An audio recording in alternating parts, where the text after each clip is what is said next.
Wanita cantik CEO pertama kali naik bus, langsung diganggu oleh seorang preman. Wanita tahu bahwa preman itu tidak bisa dianggap remeh. Jadi dia tidak berani melawan. Hanya bisa membiarkan preman berbuat sesuka hati.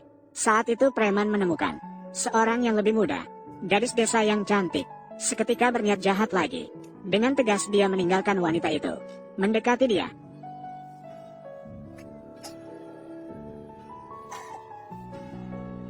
Wanita cantik, kenali lebih jauh. Nama saya Liu Lei.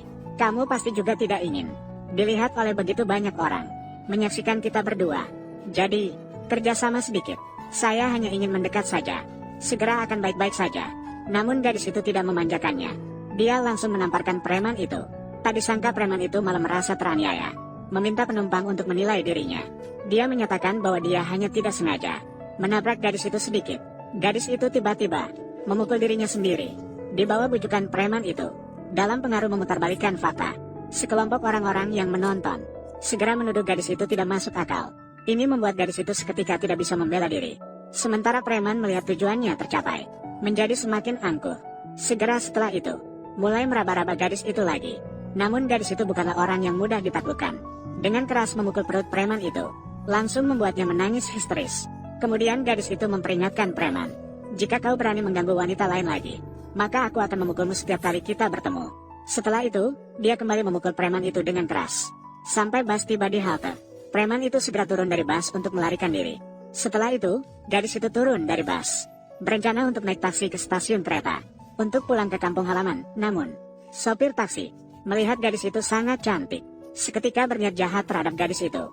Namun gadis itu sama sekali tidak menyadarinya keseriusan situasi ini. Tanpa berpikir panjang, dia langsung naik taksi. Kemudian, sopir mengantar gadis itu ke stasiun kereta. Setelah gadis itu turun, sopir taksi mengeluarkan telepon dan menelepon penculik.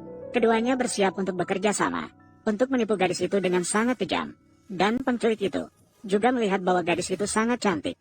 Jadi berniat membawa gadis itu kembali ke desa untuk dijadikan istri bagi adiknya yang bodoh.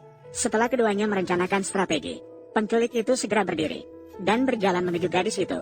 Saat gadis itu bersiap memasuki gerbang pemeriksaan, penculik itu tiba-tiba mendekat dan menghalanginya, sambil terus-menerus mengutuk.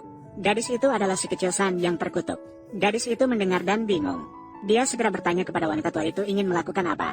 Namun, penculik itu tanpa ragu langsung menarik rambut gadis itu, lalu memanggil orang-orang untuk berkumpul, mengatakan bahwa gadis itu mengandalkan kecantikan dan usia mudanya, jadi menggoda suaminya. Orang-orang melihat kejadian itu. Mereka semua mulai menunjuk-nunjuk gadis itu, mengejek gadis yang cukup cantik itu. Tak disangka ternyata dia seperti ini. Gadis itu berusaha menjelaskan, dia bukan orang seperti itu. Pasti nenek itu salah mengenali orang. Melihat gadis itu tidak mengakui, penculik itu mengangkat tangannya dan dengan keras menamparkan gadis itu. Saat nenek itu bersiap untuk menamparkan lagi, sopir taksi dengan tergesa-gesa datang ke sini dan memanggil nenek itu dengan sebutan istri, meminta nenek itu untuk tidak membuat keributan lagi. Saat itu gadis itu langsung mengenali, dia adalah sopir taksi yang tadi. "Istri, kamu sedang hamil. Jangan terlalu emosional ya. Kamu adalah suaminya. Memanfaatkan kehamilannya. Masih berselingkuh di luar. Lihatlah, kamu sudah. Berapa umurmu? Kamu masih saja. Kamu benar-benar mempermalukan pria. Bukan seperti itu. Maafkan saya, sayang. Saya terlalu banyak minum dan kemudian dia merayuku. Sebenarnya ini juga salah saya. Tidak bisa mengendalikan diri. Dengar, semua. Dia berusaha menggoda suami saya. Sangat rendah. Semua cara sudah digunakan. Susia, jangan sekali-kali berkonflik dengan orang lain. Jika ada yang mengganggu kamu, minta bantuan petugas keamanan." Ternyata gadis itu adalah pasien gangguan jiwa berat. Sebelumnya dia dirawat di rumah sakit jiwa. Begitu penyakitnya kambuh, tidak ada yang bisa mengendalikan gangguan jiwa. Pasien lain di rumah sakit, semua dipukuli gadis itu dengan sangat parah. Dia akhirnya bisa stabil emosinya.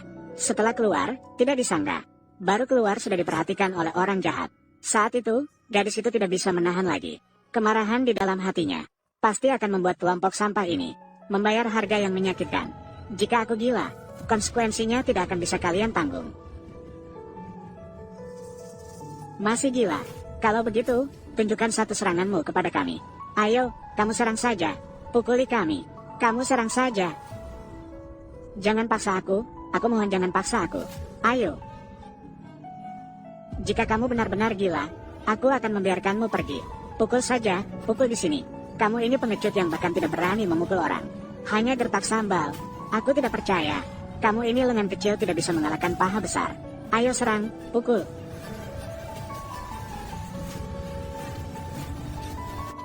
Aku sudah bilang, jangan paksa aku. Bahkan tidak berani memukul dengan keras. Aku kira kamu sedang manja padaku. Lihat baik-baik, ini baru memukul.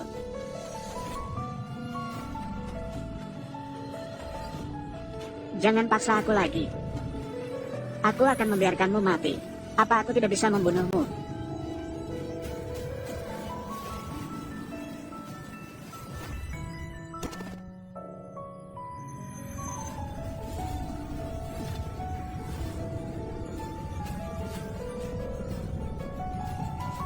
Hei, kamu berani mendorongku. Aku akan membunuhmu.